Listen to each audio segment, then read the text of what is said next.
Well, one of the wealthiest men in the world and his company, you may have heard about, have a deal for Texas. They're offering one anyway to fix the energy grid. If Texas buys it, you might call it blackout insurance. Good morning to executive editor from the Texas Tribune, Ross Ramsey. He has been digging into this one. And Ross, it's a name that opened doors and turns heads here in Texas. Warren Buffett. Yeah, he came in with an $8 billion proposal to build 10 power plants around the state that would come on only when the lights go out. They would be there for emergency use, and all we'd have to do is put another $3 on our bill every month. So, and it's $8 billion of his dollars. He is not asking Texas to front that money.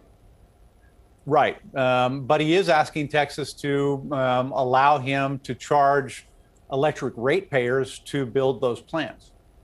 And that would be paid off over time, over many years.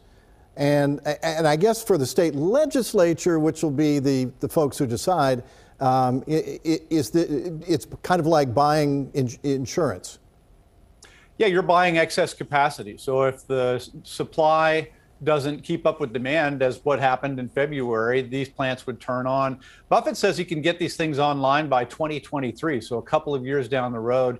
I'm not sure the legislature will go with this, but they're looking at some other ideas that would make it harder for cold weather to knock out our current plants, weatherization, things like that.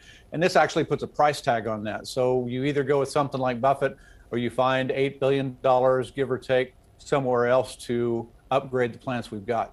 And from the get-go, right after this happened, the governor said that Texas ratepayers in some form or fashion would be footing the bill for weatherization. So this is not entirely out of the ballpark. This is not something that is outlandish as far as state leadership is concerned. This is one of those things, I can say this without being cynical about it. You're either going to pay for this as a taxpayer, the state steps in, or as a ratepayer. You pay as an electric customer, and they're trying to decide exactly what mix that is, but it's clear from their voters, or that they believe that their voters want reliability right now more than they want lower prices. Right. And Warren Buffett and Berkshire Hathaway's people, Berkshire Hathaway Energy, came in prepared to do battle in Texas. They hired what I think you described as a small army of lobbyists. Right. They came in heavy here. They've got a proposal. It's a complete package. They've got this big PowerPoint presentation, handouts and all of that kind of stuff, and clearly wanted it as a one-stop, easy solution. They ran to the front of the room, and we'll see what the legislature does with it. Yeah, and actually, as you know very well, building a natural gas-fired power plant in the state of Texas with the easy permitting process can really be done with remarkable speed. This is not California, where they'd be arguing over it for the next 25 years. Well, particularly if you've got the legislature lined up with you. You're right. Even if you don't have the legislature lined up, Texas is pretty open to these kinds of things. But if the legislature says do it and do it now, you could do this very quickly. Yeah, I mean, yeah. And where do we stand on Governor Abbott's promise that, as the weather's warmed up, seems to have faded, of relief from those cripplingly high bills that came during the winter storm fiasco? Well, the really high bills from companies like Gritty, I think, are probably going to get settled by bankruptcy courts and things like that.